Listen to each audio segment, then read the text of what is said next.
Good day, my dear students.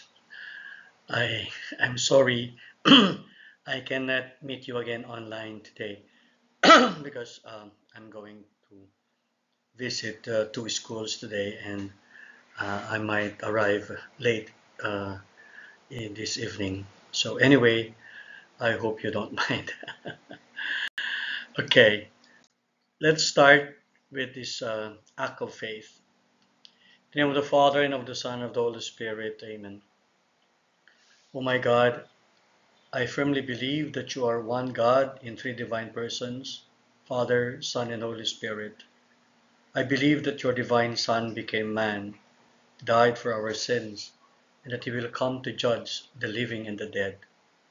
I believe in these truths and all that the Holy Catholic Church teaches because you have revealed them, being eternal truth and wisdom, who can neither deceive nor be deceived. In this faith, I intend to live and die. Amen. In the name of the Father, and of the Son, and of the Holy Spirit. Amen. So we now proceed to the first commandment. And the first commandment states, I am the Lord your God. You shall not have other gods beside me. And so, what is the meaning of this first commandment? And then let us also try to see the significance of the first commandment.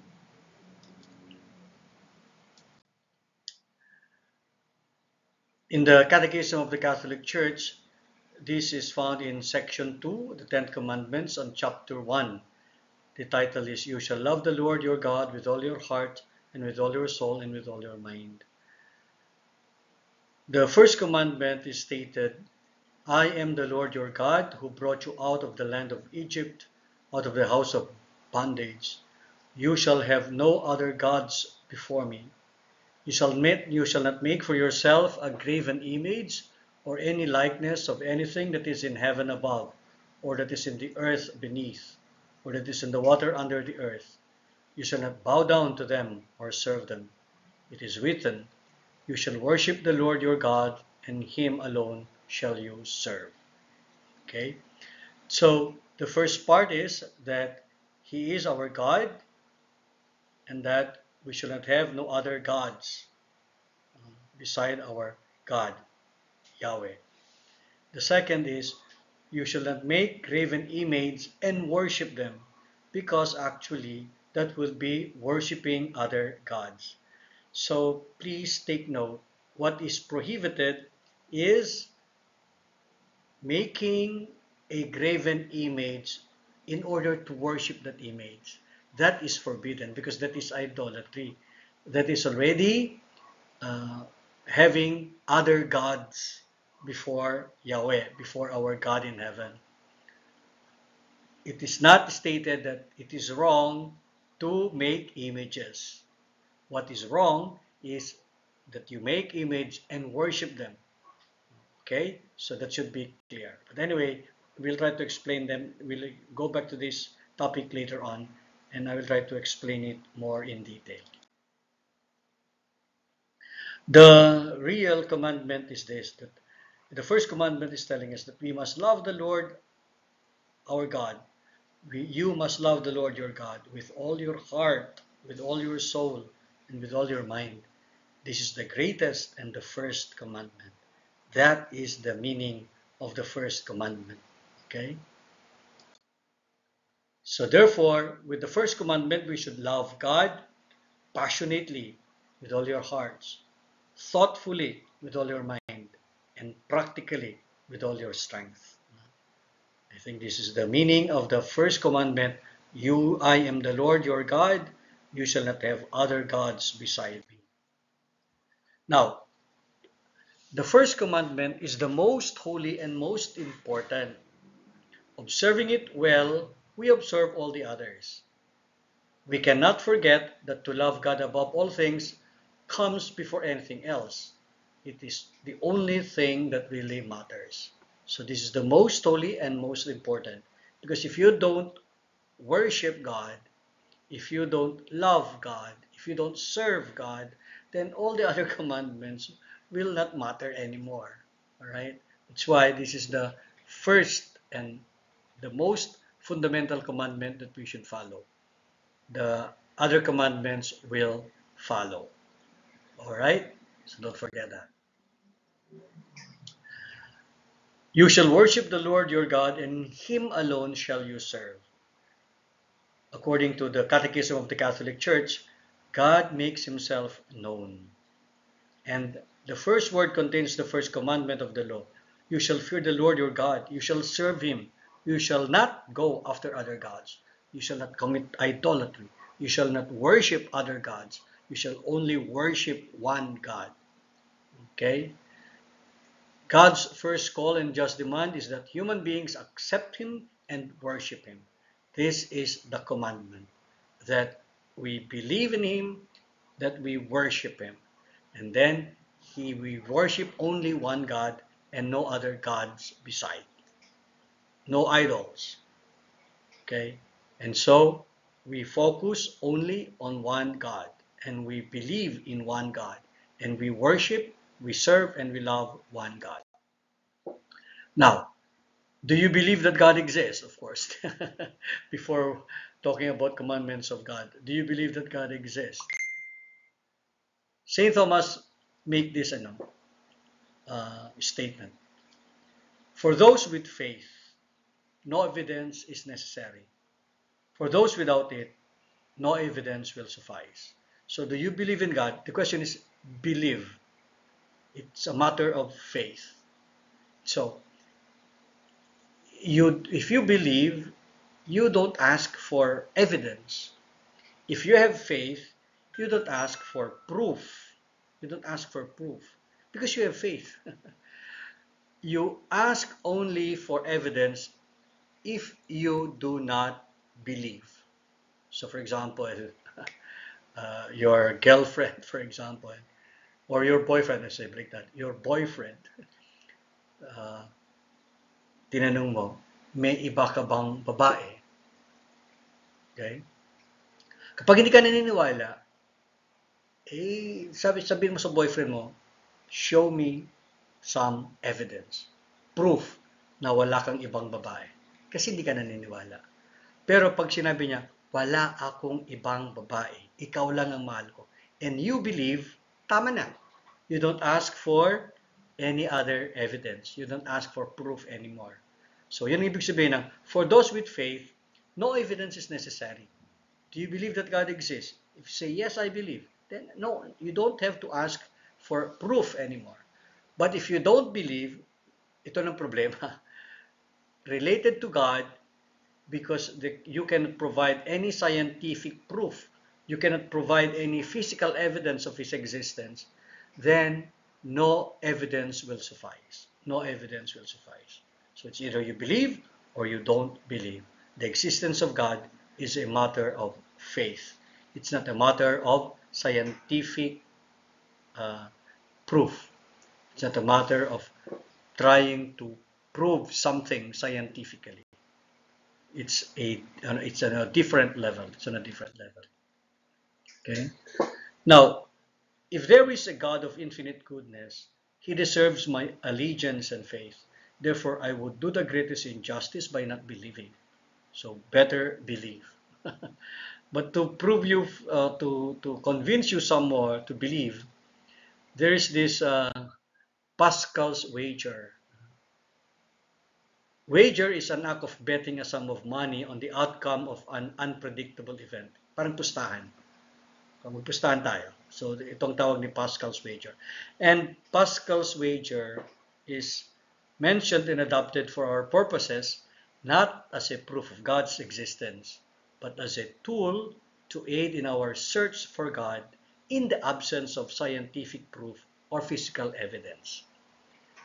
The wager, originally proposed by Pascal, posits that logical reasoning alone cannot provide a definitive answer regarding the existence of God. Convincing arguments can be found on both sides of the debate. For the atheist, they may show arguments saying that God does not exist. For the theist, for those who believe, they will show also arguments. Now, Pascal said, convincing arguments can be found on both sides.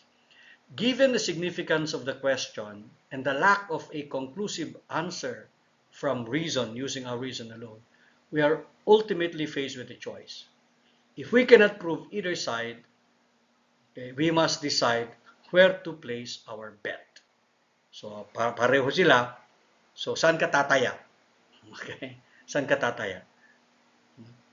Will you place your bet on God's existence or will you place your bet on the non-existence of God? Saan ka pupusta? Saan ka tataya? That's what we call Pascal's wager.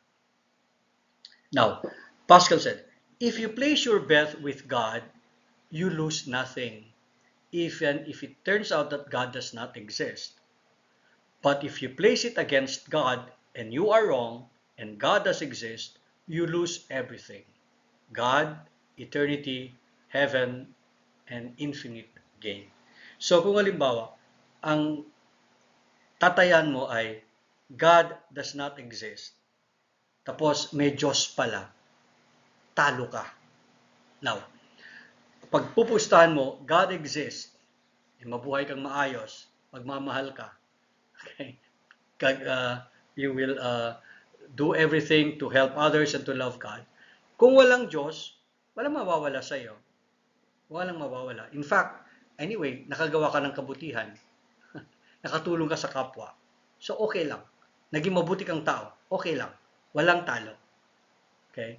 Pero, kapag ang tinaya mo, ay, ang pinustahan mo, ay God does not exist, tapos, He exists, talong-talo ka talaga. So, saan ka tataya? Let us assess the two cases. If you win everything.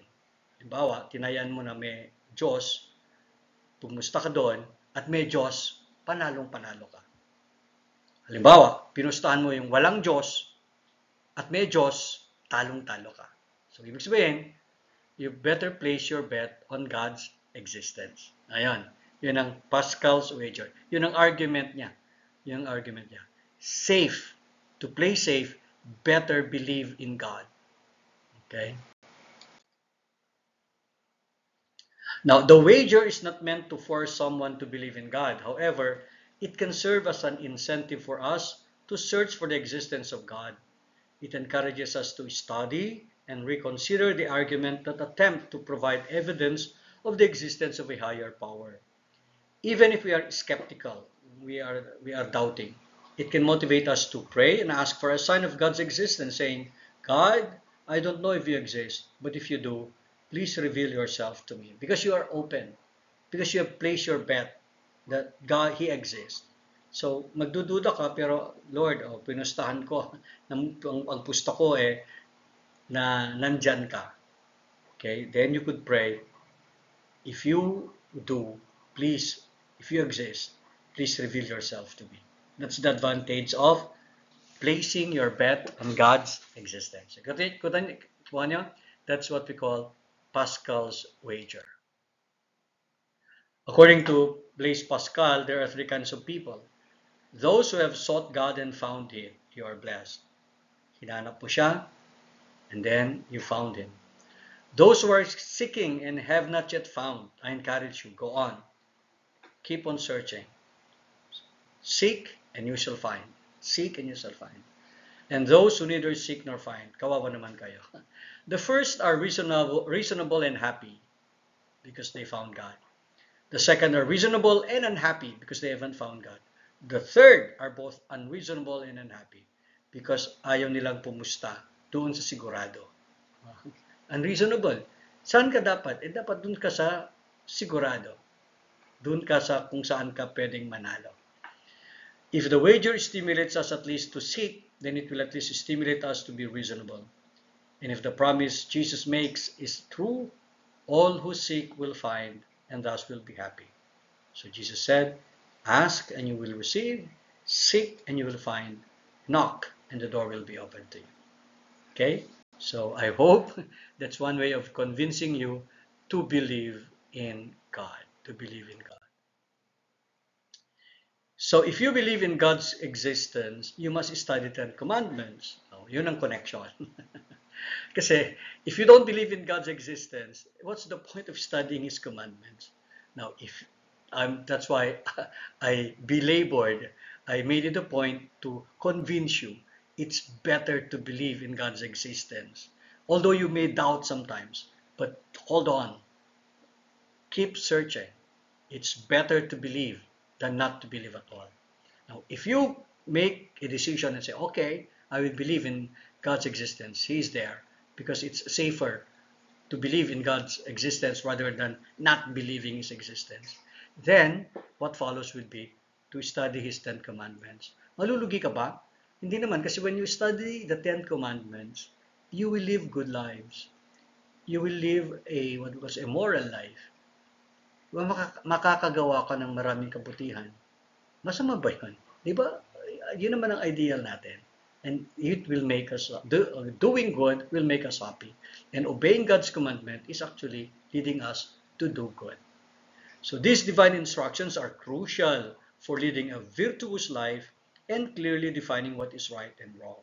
So if we live rightly, if we live morally, then we will gain more. We will not lose anything. We will not lose anything. Because actually, to be happy is to do good, to be good. Okay? True worship of God is more than knowing that God exists. Okay? It is having a relationship with Him that starts first by receiving His Son Jesus Christ as our Savior. And Jesus said, okay, I am the way, the truth, and the life. No one goes to the Father except through me. And so, in order to love, serve, and worship God, we have to accept, follow, and love Jesus, our Savior. Okay. Now, let's just talk about the nature of God. Reason teaches that God is one simple and infinitely perfect spiritual being. He is beyond us. He is totally different from us. Yet, He communicates with us. As a personal being, God is intelligent, free, and distinct from the created universe. Now remember, personal being. So we relate to God person to person. There are three persons in one divine nature, the Father, the Son, and the Holy Spirit. And we relate to the Father as our Abba, our Father. We relate to the Son as our Savior. And we relate to the Holy Spirit as our Sanctifier. So they are persons. They are persons. And persons are to be loved. Persons are to be cherished. Persons are to be accepted to be with us. And since God is a person, He is not an object. He is not an object. He is a person to be loved. And He is a person to be worshipped, to be adored, and to be loved. According to Tatian, our God has no introduction in time because He is eternal. He alone is without beginning. Tayo may beginning. We were created. And is Himself the beginning of all things because He is no beginning and no end. God is a spirit and therefore we cannot see Him. There is no physical evidence to prove His existence because He is pure spirit, not attending upon matter, but the maker of spirits and of the appearances which are in matter. He is invisible, being Himself the Father of both sensible and invisible things. And most of all, God is creator of all that exists. Okay? We believe that. God is creator means lahat-lahat na nasa sa atin, galing sa Kanya. Of course, we improve what He has gifted us with. But the source of everything is God. He is the creator. And creation means out of nothing. Tayo, we manufacture. We produce. Manufacture is there's a raw material and then we create something out of the material. That is production. That is manufacturing. Creation is from nothing comes something. Okay? So only God can create. No creature, no human being can create, can produce something out of nothing. Lahat na ginagawa natin is a product of something else. Okay? So, yun ang pagkakaiba ng creation at manufacturing. But ito maganda. Because he is a person, it is in God's nature to love, to forgive, to heal, protect, and save. So even when human beings do what is wrong or selfish or evil, God's nature does not change. Yan ang maganda. So it is God's nature to love, to forgive, to heal, to protect, and to save. Okay? And the nature of God is unchanging. Kaya kahit na nagkakasala tayo, magmamahal pa rin siya. Kahit na tinatalikuran natin siya, hindi pa rin siya tatalikod sa atin. He will still go after us. He will continue to love us, to care for us, to provide for us. Because that is His nature. And His nature is unchanging. Ang tao, nagbabago ang nature. Kasi we acquire habits, di ba? Ngayon, mabait ka. Oh, your nature is mabait. Pero malay mo, after few weeks, yung nature mong mabait maging salbahe. Pwede yun. Diba? But in God, His nature is unchanging.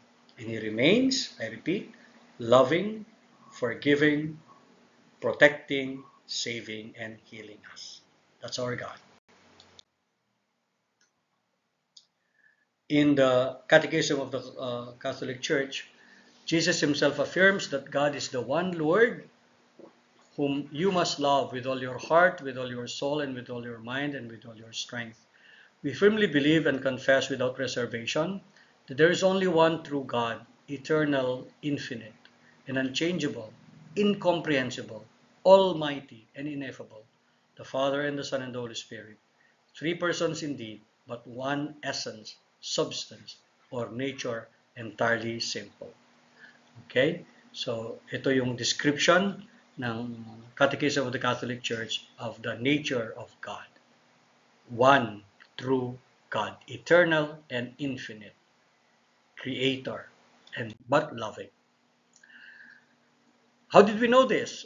It's not by natural reason, because man can know God with certainty on the basis of his works. But there's another order of knowledge which man cannot possibly arrive at by his powers, the order of divine revelation. How did we know? God has revealed Himself through an utterly free decision and given Himself to men. Nagpakilala siya. First, in the Old Testament, He called Abraham, then He called the patriarchs, then the fathers, then Moses, then the prophets, and then in the fullness of time, nagpakilala siya through Jesus, His own Son. Then we somehow had a better understanding of who God is, because Jesus introduced God to us. Parang sinabi niya, ito ang ating Diyos. Ito ang Diyos ninyo. And He Himself revealed who God is, especially His own godness, His own divine nature. Pinakita ng ating Panginoon, ganito ang Diyos. This is the nature of God. At anong sinabi niya? Forgiving, pagmahal, and of course, always inviting us to become better. Palaging nag-i-invite. That's our God. Hindi nagagalit, at kung sakali man, kung tayo magkamali, handa pa rin siyang magpatawad. At ang gusto niya, lahat tayo maligtas. Pero kung ayaw mong maligtas, hindi kanya pipilitin. Walang pikot sa langit. Walang pikot sa langit. Ha? If you don't want to go to heaven, not even God can force you to go there. If you want to go to heaven, you have to make your own decision. So if you decide to go to hell, God cannot save you, because it's your decision, and God respects that. He loves you, but, well, He respects your freedom. That's how much He loves us. That even if we decide to turn our back against God, He will not force us. He will not kill us, but He will wait for us to return to Him. That's why He's always inviting us, come back to me. Come to me, especially when you find life weary, find life burdensome. Come to me, and I will give you rest. That's our God. And Jesus revealed this nature of God to us, that He is the forgiving Father of the prodigal Son. And Jesus is the way, the truth, and the life. Alright. Pumili na yan, ha? Now, in response to God's revelation, in response to Jesus' introducing the Father to us, our answer is, I believe in God. So, God revealed Himself to us. Ano yung sasagot natin? Ang sagot natin dapat, I believe you. I believe in God. This first affirmation of the Apostles' Creed is also the most fundamental. The whole creed speaks of God, and when it also speaks of man and of the world, it does so in relation to God. So, ang ganda, no? He reveals Himself to us, ganito ako, tapos sabi niya, I believe you. That's the appropriate and the best response that we can give to God's revelation. Now, aside from this belief, there should also be this desire for God. In his Confessions, his autobiography, St. Augustine wrote, "For you have made us for yourself, Lord, and our hearts are restless until they rest in you." So the first one to know and to recognize us is God. He made himself known to us. That's a revelation. So one powerful analogy for understanding the bond between God and humanity is our deep connection with our mothers. Just as a mother nurtures and cares for her child, so too does God watch over and support us through life's journey. That's why there is this connection. So our response is, I believe you, and then I long to be with you. You are great. You are wonderful. You are my creator. You are my Lord. I believe you. Then after I believe you, say, I long to be with you. That's the desire for God. That's the desire for God. Okay. Now, belief in God is manifested in faith, hope, and charity. Okay. Our response is, I believe. That's faith. It follows. Faith is, it follows that we must necessarily accept His words and have complete faith in Him and acknowledge His authority. Faith here means trust. It's what we call an intellectual assent. Yung bang maniniwala ako dahil sinabi mo. Ganun lang. Walang pruweba, walang proof. I will not seek for any evidence. Dahil sinabi mo, maniniwala ako. That is faith. That is faith. And I do it with my reason. Hindi ako napipilitan. I decide freely to believe in you, to follow you. That is faith. Now, hope, He is almighty and merciful and infinitely beneficent. Napakabait ng Diyos. Who could not place all hope in? Hope is that I will believe that something good will happen, even if I see that there are many things that are not going well. Hope is actually believing, or hope is trusting that something good will come. Hope is trusting that though it's difficult, though I am hard up, good things will happen at the end. Why? Because God is merciful, because God is almighty, and because God is infinitely beneficent. That's why I put my hope in Him. And then charity. Charity is love, because He is so good, and because He is almighty, and because He is my God. Anong gagawin ko? I will love Him. Who could not love Him when contemplating the treasures of goodness and love He has poured out on us? Okay? Nilikha niya ako, binigyan niya ako ng maraming mabubuting bagay, pinahal niya ako. Then I put my faith in Him. Maniniwala ako sa Kanya. I put my hope in Him. Alam ko, hindi niya ako pababayaan because He is so good. And then I will love Him because He loves me first. That is how we respond to God's revelation, to to Jesus's introducing the Father to us. You get that? So, yan, faith, hope, and charity. Now, with all this, why do some people doubt or even deny the existence of a good and loving God. Ito yung problema. Bakit nga ba, no? Well, first, some doubt the existence of God because of bad examples of his scandals. Example, whether it be good or bad, has a powerful influence. And so, especially bad examples, they have a very, very negative influence in relation to our faith. Bad examples can discourage spiritual growth and lead to loss of faith. May parang focus group discussion na ginawa ng isang pare. Kasi may mga lumabas sa media na yung isang pare, for example, ng abuso, ng sexual harassment. Meron nga ang isa accused of rape. So tinanong yung pare, anong nararamdaman ninyo? Tinanong niya sa mga kabataan. At yun, sabi nila, well, Father, sabi ng mga iba, tao rin ang mga pare, so maintindihan namin, pero sana ay huwag nang maulit at sana maparusahan. Ganun. Pero itong mga kabataan ng ito yung may pananampalataya na malapit sila sa simbahan, malapit sa simbahan, malapit nagsisilbi sa simbahan. That's why they could say, yeah, we can understand the priests, they're also humans. They're also human beings. They have their weakness. Pero may mga kabataan, yung hindi malapit sa simbahan, yung mga hindi nagsisimba, walang kakilalang pare, pag narinig nila yon, sabi nila, ay, ayoko nang maniwala. So they are disheartened and they say, hindi na ako maniwala sa Diyos. Hindi na ako maniwala sa simbahan. Because of scandal. Because of bad example.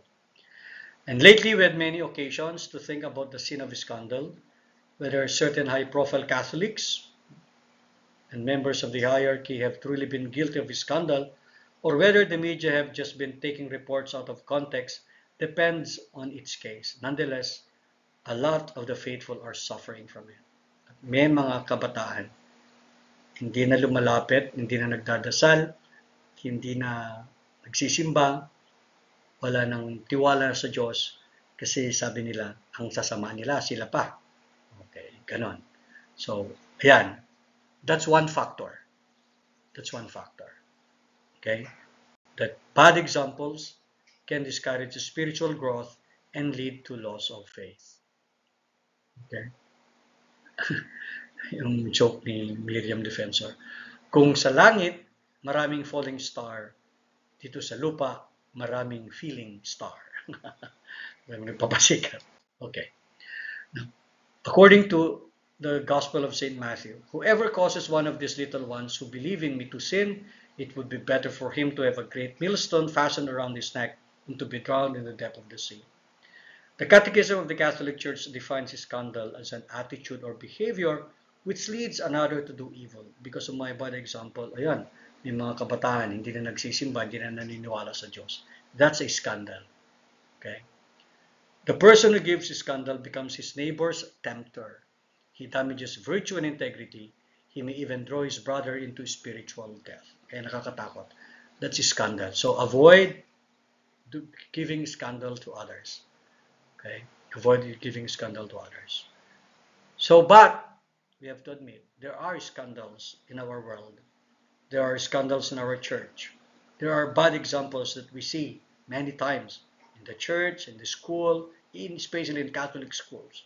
There are bad examples. How do we deal with scandals or bad examples? How do we cope when hurt by scandals or bad examples? Remember, hurt comes from within. It is usually the feeling that is preceded by a negative thought or judgment. If you have no ill thoughts against others, you will not feel hurt. So if there are scandals, then remember, if you are hurt, it is because you are thinking negatively. So avoid being judgmental. That is practicing reductionism. Reductionism is reducing the whole into a part, like thinking that all priests are bad because of the scandal of one or two. Or all lawyers are liars because of one lawyer who told a lie. Sabi nga nila, you do not judge the fruit of the tree from the fallen fruits, yung mga nabulok, na nahulog sa puno. Dapat ang basehan mo, the fruits that you pick up from the tree, yung mga talagang at yun titignan mo, yung mga masasarap, yun ang basis mo kung itong punong kahoy na ito ay kung ang prutas ay masarap o hindi. But do not judge a tree from its fallen fruit. Yung mga nabubulok, di ba? Halimbawa, mangga. Okay? May mga nabubulok na huhulog. Tapos, kakainin mo pagtikman mo yung nahulog, yung nabubulok, masama. Hulog eh. Pero, maraming bunga nandun pa rin. At kung yun ang pipitasin mo, you'll pick up the good fruit and you eat it, masarap. So, ganun din. Sa buhay natin, maraming mga taong fallen fruit nahulog, nabubulok. Do not base your judgment on life because of these fallen fruits, because of these fallen people. Yes, we are fallen, but remember, we are also redeemed. Nagkasala tayo, pero pwede tayong magbago. Actually, a person is always, first, originally, we were created good. When we were born innocent, when we were children, ang babait natin, then we fell. We were fallen. We experienced fallenness. We committed sin. But through the grace of Jesus, we are redeemed. So, in spite of our weaknesses, in spite of our sinfulness, we can rise up and do good.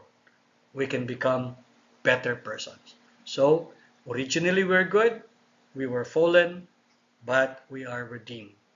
And that's our case. We are redeemed by Jesus. And so therefore we have the ability, we have the power to become good, to do good.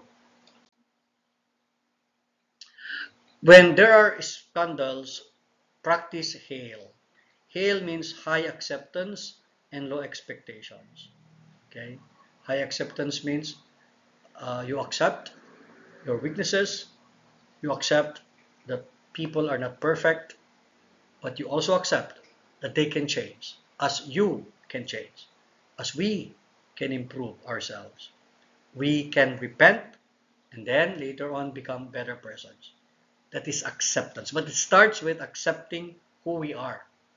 It starts with being aware of our weaknesses, aware also of our strength, and then we accept who we really are, and from there we can move on. Low expectations. If you want to be happy, lower down your expectations. Do not expect too much from yourself, and do not expect too much from your parents. Masasaktan ka lang pag halimbawa you expect that everything that you need, your parents will provide you. Hindi. That's too much. Ibaba mo yung expectation mo. And lower your expectation also yourself. Na kapag nag-exam ka, palagi ikaw ang highest. That's too much. Masyadong mataas ang expectation mo sa sarili mo. Lower your expectation. Yung ginagawa ko dati, kung bibigay ko ng homily, ang taas ng expectation ko, ina-expect ko na gusto ko lahat nakikinig. Siguro mga 200 or 300 na tao sa simbahan. Kung makakita ka ng 3 o 2 na nagkukwentuhan doon, aray!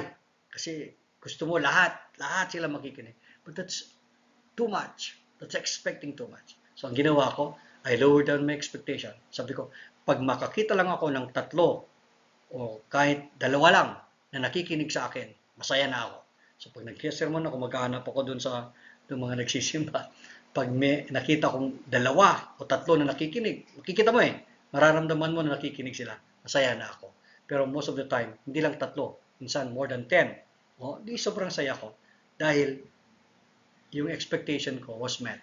Kasi if your expectations are not met, you become frustrated. So, lower down your expectations. Okay? That's why our prayer should be, God, grant me the serenity to accept the things I cannot change, that is acceptance, courage to change the things I can, and the wisdom to know the difference. Remember, too much expectation leads to sadness. If you expect too much from others, you will be frustrated. So, lower down your expectation. Now, it does not mean na wala ka ng asahan, but be reasonable in your expectations. Huwag mong namang masyadong naasar ako minsan yung nanay, dadali niya yung kanyang anak na 2-year-old na infant pa lamang. Tapos, siyempre, iiyak yun. Siyempre, tapos yung parang, ano ba yun, he tries to control na dapat yung 2-year-old huwag tatakbo-takbo, huwag mag-iingay-ingay sa simbahan. What do you expect from a 2-year-old? Di ba? From a 2-year-old. Siyempre, ganun. So, tanggapin mo. Kung gusto mong huwag manggulo, edi huwag mong ilabas mo kapag nanggugulo na siya. Yan. Yan yung ibig sabihin ng too much expectation leads to sadness. Lower down your expectation. High acceptance, low expectation. At kung sakali man may mga haters ka, ang sabi ni Miriam Santiago, tawanan mo lang yung mga haters mo. Patunay lang yan na hindi ka pa artista, pero may fans ka na. O di ba? Kaya, accept yourself and accept others reasonably. Ito ang problema. Evil. Bad things are happening in our world. There is existence of evil. According to Peter Criff, the problem of evil is the most serious problem in the world and the one serious objection to the existence of God. Comments we might hear. Bakit kinuha niya ang papa ko? Namatay ang papa niya dahil sa COVID. Bakit nangyari ito sa anak ko? Anak ng church worker na rape. Nagdadasal ako, nagpapakabait ako, pero bakit yung promotion na ibigay sa iba na di man lang ata marunong sumapit sa Diyos? Bakit tinaya ng Diyos na maghirap ang buong mundo dahil sa corruption? Bakit di nilang hayang mamatay ang mga masasamang tao? Bakit ako? Sila na lang sana. Ito yung mga yung tawag dito, yung indicators or signs that people suffer because of evil. So, when we experience evil, we suffer. There's pain. And, of course, masakit yun. Ayaw natin yun. Ang problema, bakit kasi hinahayaan? Okay? So, when there is evil, there is resentment against God. Dahil nga, why is it that I am suffering? And usually, people would blame God. Diba, namatay, sabi niya, that's why hindi ko na sinasabi na kinuha siya ng Diyos. No. Hindi siya kinuha ng Diyos. No? That's the natural thing na ang tao na mamatay. At yan. Okay? When an unbeliever asks, why does God allow bad things to happen? Yun, bakit namatay? They are often expressing resentment and rebellion against God rather than a simple lack of evidence for His existence. The root of unbelief is not inadequate proof of God's existence, but rather a lack of faithfulness, similar to that of an unfaithful lover.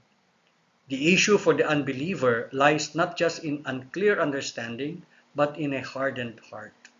So the reason for unbelief is an unfaithful lover, not an inadequate proof for God's existence. The unbeliever's problem is not just a soft head, but a hard heart. Okay, so dahil nga masamang kanyang pakiramdam and sometimes he blames God, tumatalikod na siya sa Diyos.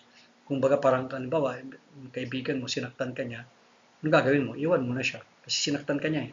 So, ganoon din minsan ang trato natin sa Diyos. No? We feel bad because something bad happens to us and we are hurting, we suffer, so we turn our back against God. So, the beginning of man's rebellion against God was and is the lack of a thankful heart. So, kapag puro masama na ang paningin mo, na walang binigay ng Diyos sa iyo na mabuti, lahat masama, you will really rebel. We will really rebel against God. That's why it's good, lesson that, learn from this. Always give thanks. Be grateful always in order to be happy. Now, the problem of evil philosophically is this. The problem can be stated very simply. If God is so good, why is His world so bad? If an all-good, all-wise, all-loving, all-just, and all-powerful God is running the show, why does He seem to be doing such a miserable job of it? Why do bad things happen to God people? Matalino siya. bakit hindi niya ginawang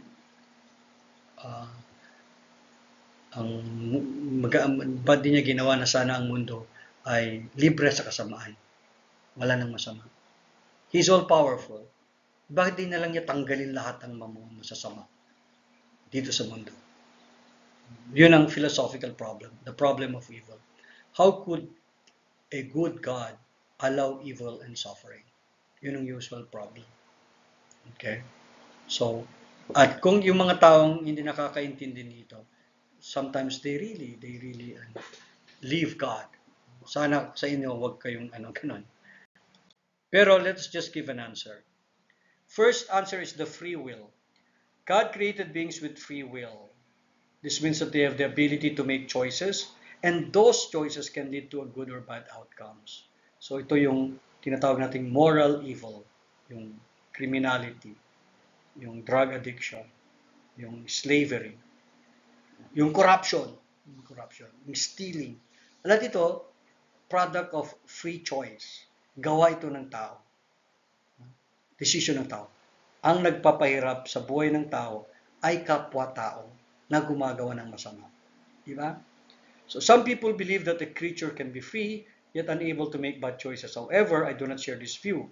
If a being has the freedom to choose good, they must also have the freedom to choose evil. Now, despite the fact that free will makes evil possible, God still gave us this gift. Yun, ano? Why? Kasi kung ito yung root na the free choice na ang tao ay may kalayaan na gumawa ng masama, tanggalin na lang yung freedom na yan para lahat-lahat wala nang makakagawa ng masama. Pero pag gagawin mo yan, tatanggalin mo rin yung freedom.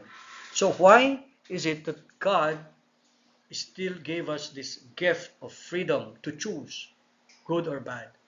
Because free will is the only way to experience true love, goodness, and joy. If everything was predetermined like machines, life would be meaningless and not worth creating. So, di ba? So, if you remove freedom, of course you will remove evil, but you also remove love. Kasi what is love? Love is deciding freely to love somebody. You are not being forced. That's the essence of love, no? Giving yourself freely. Kung walang freedom, how could you love? Now, the effect of love is joy. So, kung nararamdaman mo na nagmamahal ka at may nagmamahal sa'yo, masaya. Kung walang pagmamahal dahil lahat forced, walang freedom, predetermined na lahat, para kang robot. So, robots, machines, cannot feel happy. Although they may do perfect things. What do you mean by perfect? They may do good things in the sense that mechanical. They are very, hindi sila napapagod at to the point, yung pare-pare yung ginagawa nila, walang mistake kasi nga machine. Pero wala silang feeling, wala silang damdamin, walang love, walang joy. Ang tao may freedom, nakakagawa ng pagkakamali, pero nagkakaroon din siya ng pagkakataon para maging masaya. So, of course, God knew what would happen if they used their freedom in the wrong way. Apparently, He thought it worth the risk. So, our God is a risk taker. So, sabi niya, alam ko, pero mahal ko kayo, I will continue to give you freedom. I know you will hurt each other. But then, without freedom, there will be no love, there will be no joy, there will be no goodness. Okay? So, God does not permit evil. Does God allow evil? God does not permit evil, as allowing it would imply giving permission or being complicit in wrongdoing. Parang pag binigyan kita ng permiso, kasama mo na ako. Instead, God tolerates evil. Toleration means He suffers because of it. But He does so for the sake of greater good. This is similar to how parents endure the pain of giving their child an injection for the child's health. So He tolerates the pain and the suffering, not to punish us. Actually, when we are in pain, when we suffer, God suffers all the more because He loves us. And He wants to invite us. Kasi naman kayo, ayaw niyong makinig. Ayaw niyong ayusin ang buhay. Ayaw niyong gumawa ng kabutihan sa kapwa. Kaya nagkakasakitan kayo. But He does not permit na magpapalam ka, Lord, pwede ba akong magnakaw? Pag sinabi, sige, magnakaw ka. That is allowing. That is permitting. No. But God does not permit. Ayaw niya sana. Pero He tolerates it because toleration is, He is giving us freedom. Parang sinasabi niya, ikaw ang magdedesisyon. Ikaw ang pipili. Ano bang gusto mo? No, kapag pinili mo masama, aray, masasaktan siya. Dapat hindi. Pero, that's tolerating. That's tolerating. Did God plan for bad things to happen in the world or in your life? Ito, God is not a puppet master. So there is no predetermination. We are merely invited to cooperate with His plan, that all creatures should be with Him, sharing His life and love. But whatever happens to us is our choice. God is Emmanuel. He is with us, journeying with us. Pero ito yung problema. Iyan sa gawain ng tao. It's about criminality, addiction, slavery. Gawain ito lang ng tao. Killing, murder, war. Gawain ito ng mga tao. But what about typhoons? What about earthquakes? These are natural things that make people suffer. Bakit hinayaan? Bakit may earthquake? Bakit may kamatayan? Bakit may death? And ito yung isang argument naman, another sign of argument for natural disasters. The answer there is that God tolerates these things for us not to become strong and for us to what do you know, for our own good. For our own good. So for example, typhoons. Kung isipin mo, kung walang typhoons, kasi yung nature ng typhoon is because of the heat, 'di ba? Ina-absorb yung air, nagkakaroon ng vacuum. Okay? Now, typhoon is when wind will rush to the vacuum in the ocean to fill up the vacuum. So, typhoons are there to restore what we call balance, to restore balance in nature. Ganun din ng earthquake. Kung halimbawa walang earthquake, hindi sisingaw yung heat from the core of the earth, sasabog yung earth, mas masama. Okay? So, kahit yung death, imagine mo pag walang mamamatay mula pa noong panahon ni Abraham at walang namatay. Paano ng mundo natin? Hindi nagkasya, sumabog na. So, you see, though bad things happen, behind these bad things, there is what we call a greater good that would happen. Okay? So, yun, typhoons, earthquake is actually to preserve the balance of the heat at the core of the earth. Ganoon din ng typhoons. Okay? Now, these became worse because of man's decision again to go against nature. Sinira natin yung nature natin. But the point there is, these natural calamities or natural calamities, they are part of nature. But in reality, if you look at the bigger picture, they are there to preserve our world. To preserve our world. So, yun ang tungkol sa natural calamities. Besides, ano kayo mangyayari pag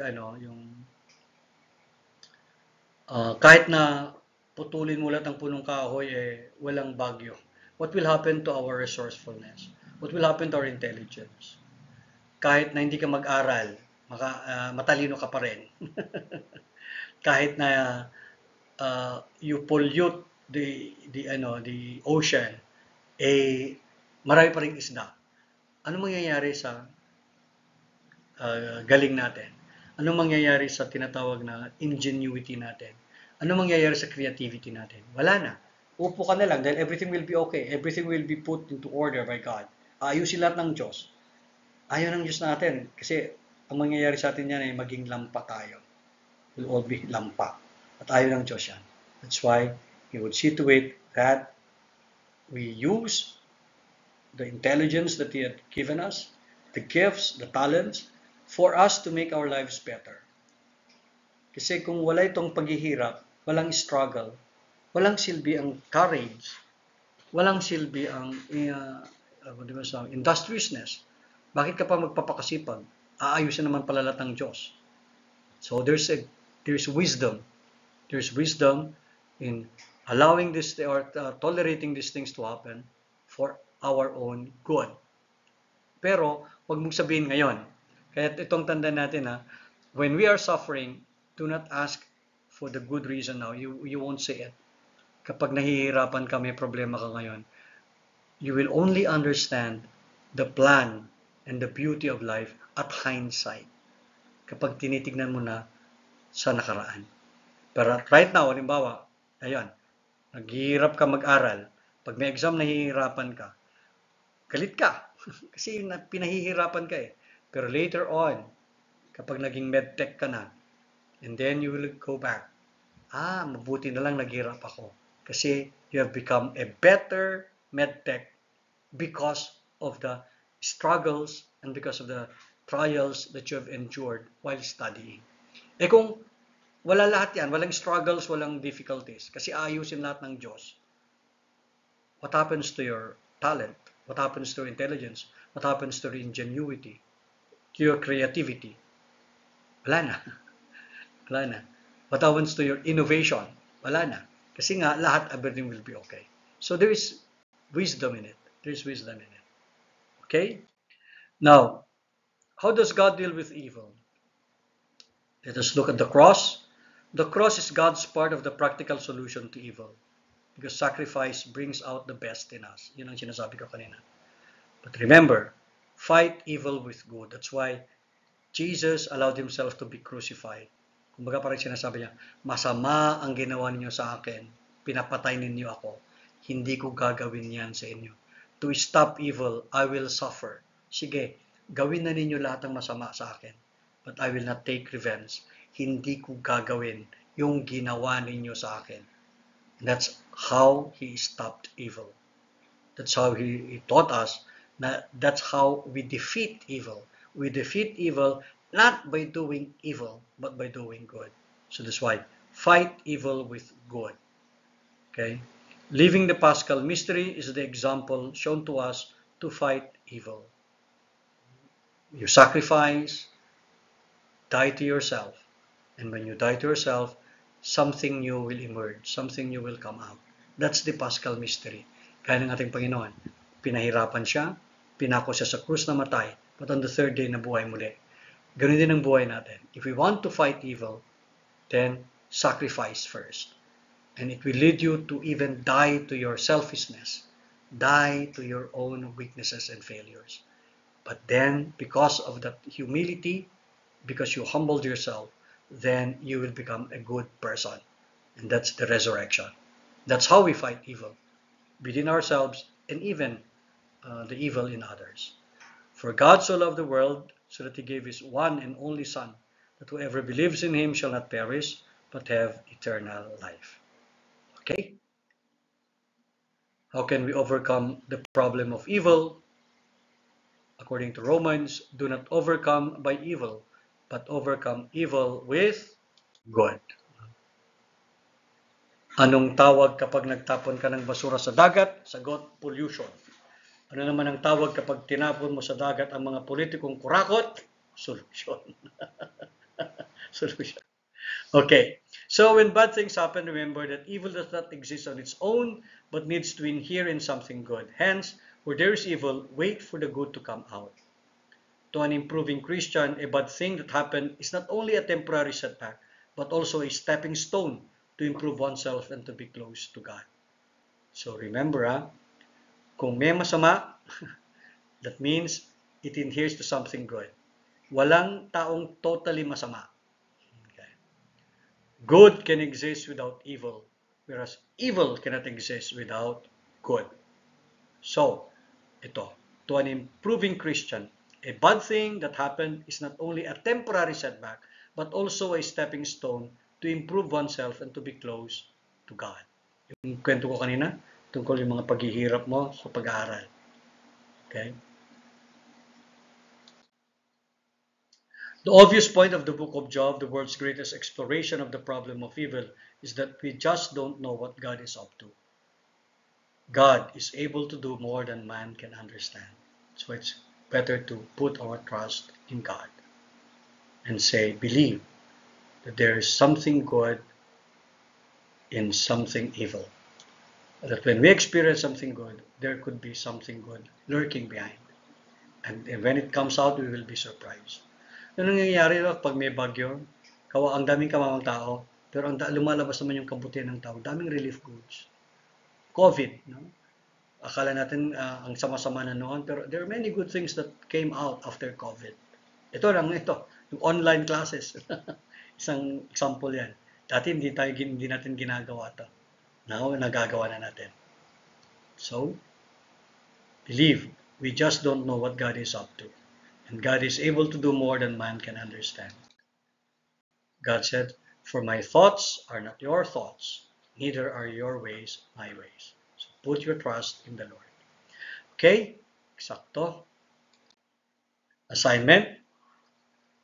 Write your answer in your notebook. Take a photo and send it at MS Teams. Assignment. Share 3 keys from the lecture that struck you most. From these 3 ideas, reflect on one of them as it relates to your life experience. Kaya yung ginawa natin sa past, you write in your notebook. Write, handwritten, write in your notebook, take a photo, and then send it at assignments. Okay? So thank you for your patience.